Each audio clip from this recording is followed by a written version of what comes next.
Hello guys, in this video I'm going to show you how to add files to your Explain Everything project. But first of all, I just want to mention, please don't forget to subscribe to my channel, because at 10,000 subscribers I'm going to show you my whole YouTube revenue statistics and my growth strategy, how to make money online.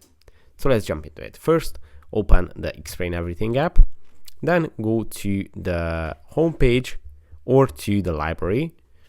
You can go to either one of those to open your project.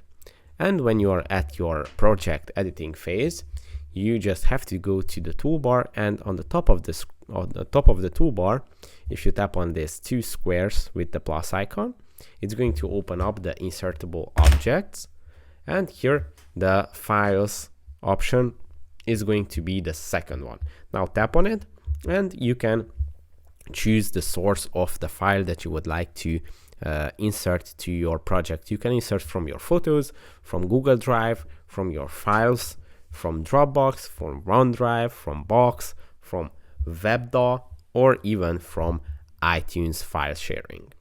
So that's pretty much it. You just have to tap on it and you can insert any files from those resources. I hope this video was helpful for you. If it was, please consider subscribing and see you in the next one.